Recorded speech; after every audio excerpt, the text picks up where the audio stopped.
Good morning students. कल हमने time zone और टाइम इक्वेशन के बारे में चर्चा की थी।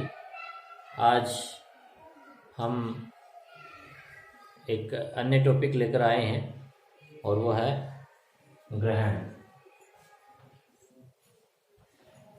यानी इक्लिप्स। और ग्रहण किसे कहेंगे? पहले कोई भी खगोलीय पिंड है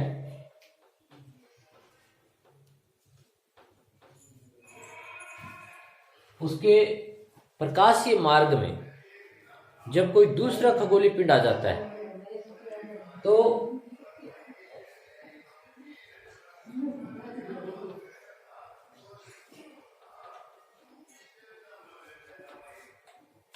दूसरा खगोलीय पिंड आने की वजह से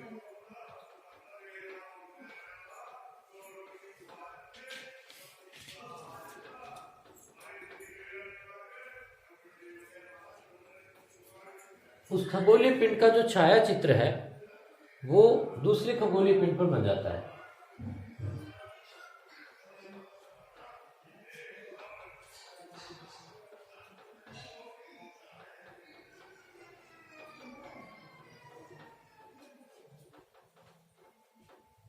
खगोलीय पिंड पर बन जाता है और इस स्थिति को हम इक्लिप्स या ग्रहण कहते हैं। हम बात करते हैं सूर्य ग्रहण की।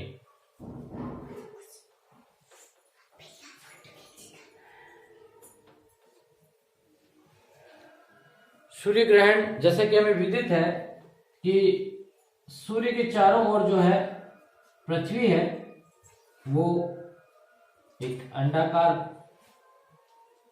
पथ पे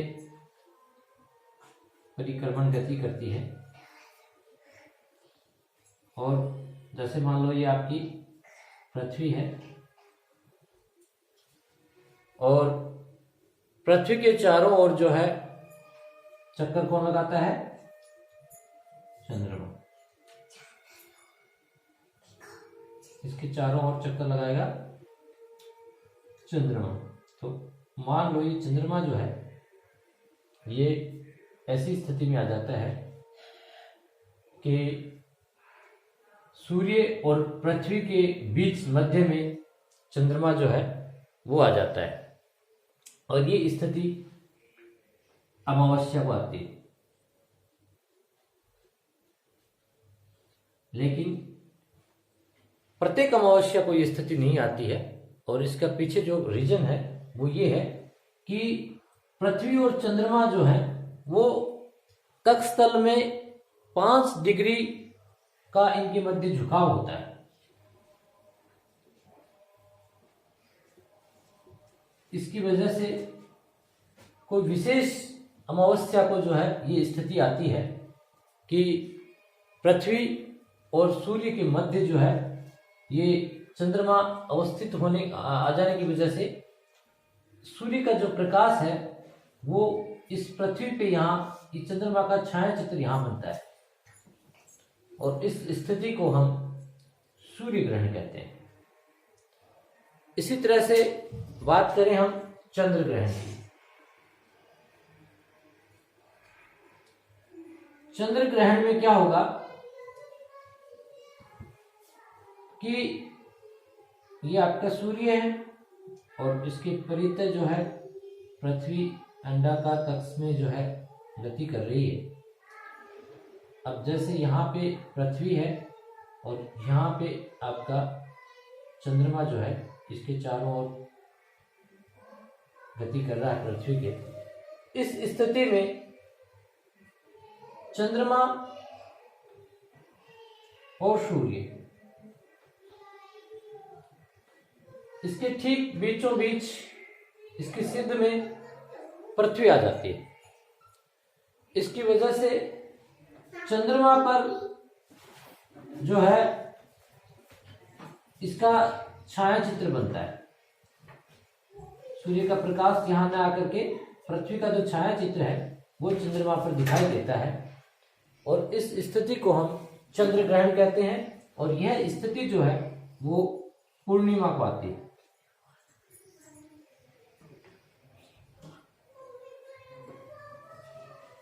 अर्थात सूर्य ग्रहण जो है वो अमावस्या को आता है और चंद्र ग्रहण जो है वो पूर्णिमा को आता है।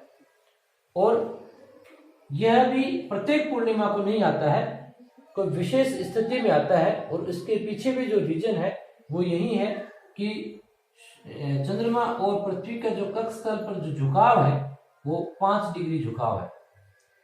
और इस 5 डिग्री झुकाव होने की वजह से कभी कभार विशेष परिस्थिति में जो है इस तरह की स्थिति बनती है कि पृथ्वी जो है वो सूर्य और चंद्रमा के मध्य आ जाती है और इस स्थिति को हम चंद्र ग्रहण कहते हैं। तो ये तो था आपका सूर्य ग्रहण और चंद्र ग्रहण। इसके बाद हम बात करते हैं ज्वार और भाटा। हम बात करते हैं ज्वार भाटा की।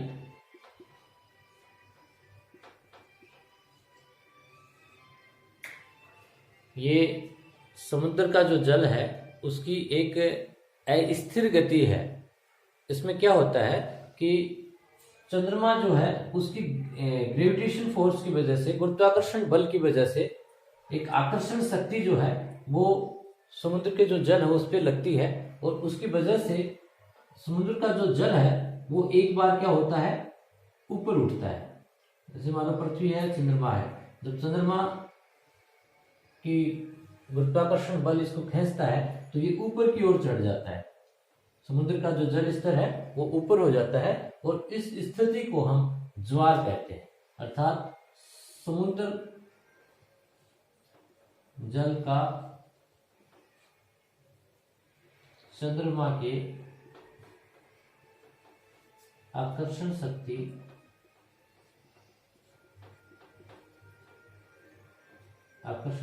की वजह से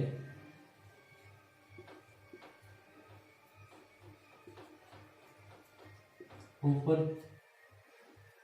चढ़ना, जल स्तर का ऊपर होना, ये क्या कहलाएगा, ज्वार कहलाएगा।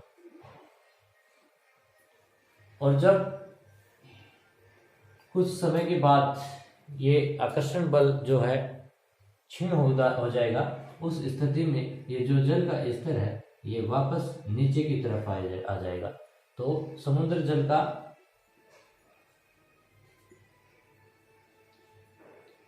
उठे हुए समुद्र जल का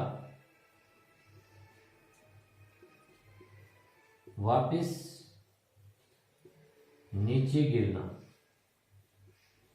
ये आपका कहलाएगा भाटा। इसको हम भाटा बोलेंगे। तो ज्वार आएगा तो निश्चित रूप से भाटा भी आएगा, क्योंकि जल स्तर ऊपर होगा तो वो फिर क्या आएगा, नीचे भी आएगा। तो इस स्थिति को ज्वार और भाटा बोलते हैं। अब हम बात करते हैं ज्वार भाटा के प्रकार।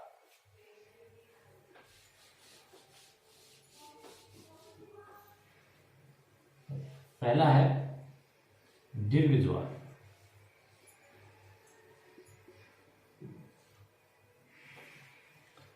जैसे ये पृथ्वी है और इसके इस भाग पे मान लो जल है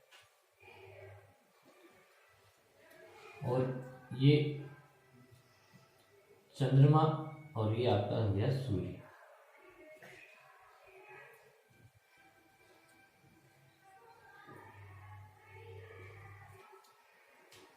अब होगा क्या कि जब पृथ्वी, चंद्रमा और सूर्य तीनों एक ही सिद्ध में हो, और इस स्थिति को हम क्या बोलते हैं, सिजगी बोलते हैं।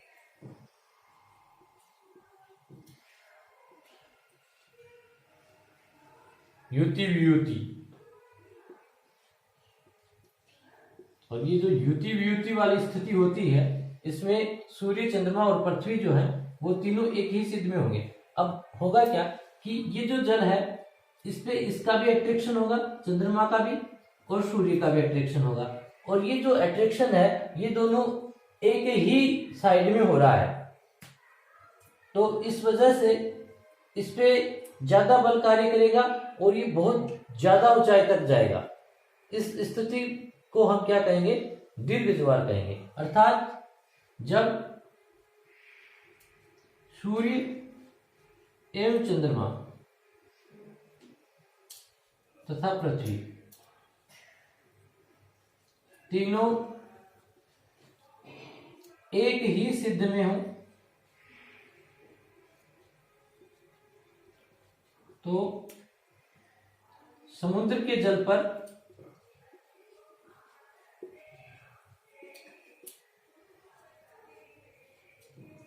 ज्यादा आकर्षण बल कार्य करेगा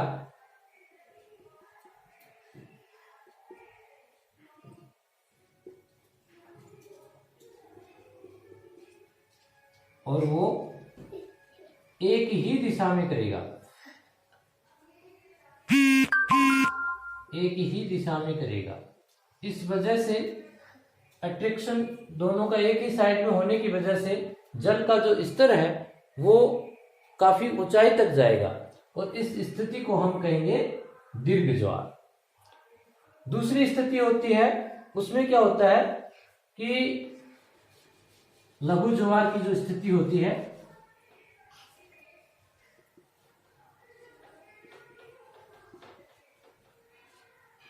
इसमें स्थिति पृथ्वी जो है उसके, जैसे ये सूर्य हो गया और ये चंद्रमा हो गया,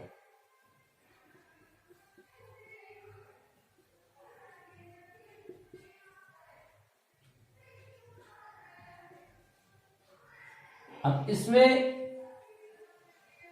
यहां पे मान लो जल है तो चंद्रमा जो है वो इधर अट्रैक्ट करेगा और सूर्य इधर अट्रैक्ट करेगा।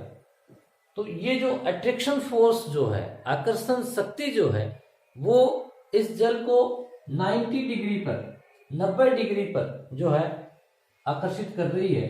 चंद्रमा इधर और ये इधर, तो इस वजह से जो है आकर्षण बल जो है वो इस जल पे कम लगेगा और इसकी वजह से ये जो ज्वार है इसकी जो ऊंचाई है वो अपेक्षाकृत जो है इतना ऊंचा नहीं जल स्तर जा पाता है और इस स्थिति को जो है हम लघु ज्वार कहेंगे। यानी दीर्घ ज्वार जो है वो उस स्थिति में आता है जब सूर्य, चंद्रमा और पृथ्वी तीनों एक सिद्ध में हो, और लघु ज्वार उस स्थिति में आता है जब सूर्य और चंद्रमा जो है वो पृथ्वी के क्रमशः लंबवत स्थिति में हो, एक दूसरे के लंबवत स्थिति में हो, 90 डिग्री का एंगल पे हो, तो इस स्थिति में जो आएगा उसको हम लघु ज्वार कहेंगे।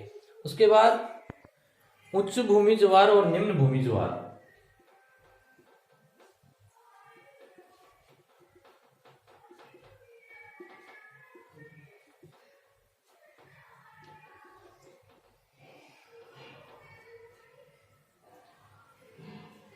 पृथ्वी जो है वो सूर्य के चारों तरफ एक अंडाकार पथ पर गति करती है, वहीं चंद्रमा जो है वो पृथ्वी के गोलाकार पथ पर गति करता है। तो ये अलग अलग गति होने की वजह से जब पृथ्वी के चंद्रमा नजदीक होता है उस स्थिति में जो ज्वार है, उच्च ज्वार आता है, उसको हम निम्न भूमि ज्वार कहते हैं।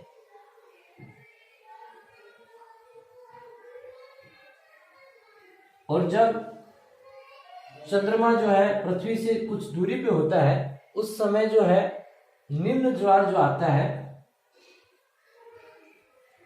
उसको हम उच्च भूमि ज्वार के नाम से जानते हैं।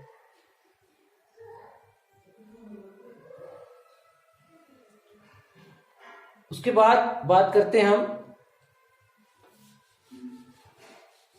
अयनवर्तीय और विश्व।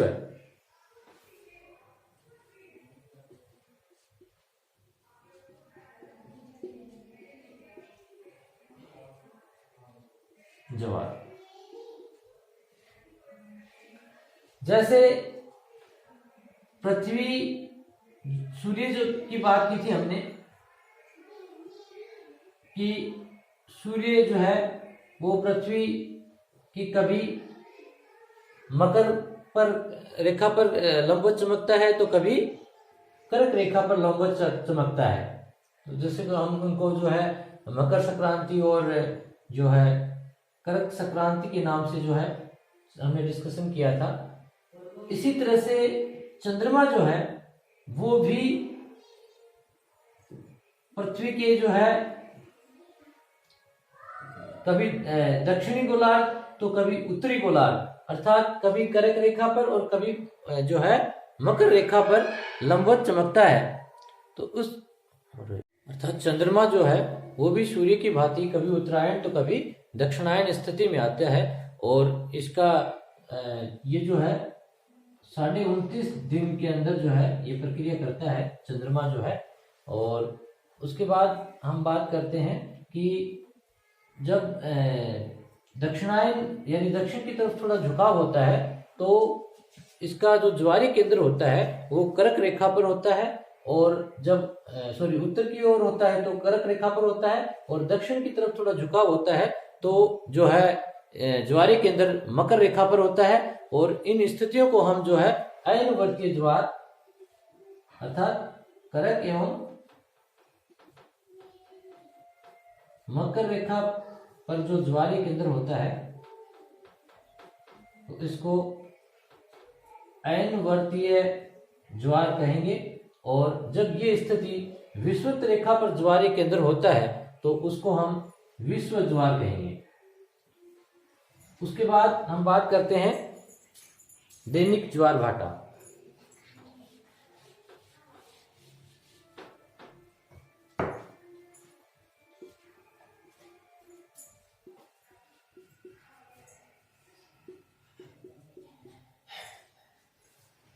कोई भी एक स्थान है वहां पर जो है ज्वार आएगा, भाटा आएगा, उसके एक दिन के पश्चात दोबारा जो है वहां पे ज्वार आता है, और वो जो स्थिति है वो 24 घंटे 52 मिनट के बाद आती है। इस स्थिति को जो है हम दैनिक ज्वार भाटा कहेंगे। और जो है ज्वार आने के पश्चात भाटा जो है वो 6 घंटे 13 मिनट के बाद आता है। तो दैनिक ज्वार भाटा जो है वो अर्ध दैनिक ज्वार जो है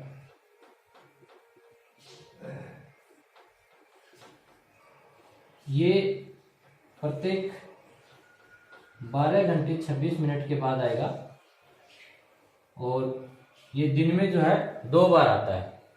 अर्ध दैनिक ज्वार, जैसे दैनिक ज्वार एक दिन में एक बार आ रहा था, जैसे अर्ध दैनिक जो ज्वार है वो दिन में 2 बार आएगा।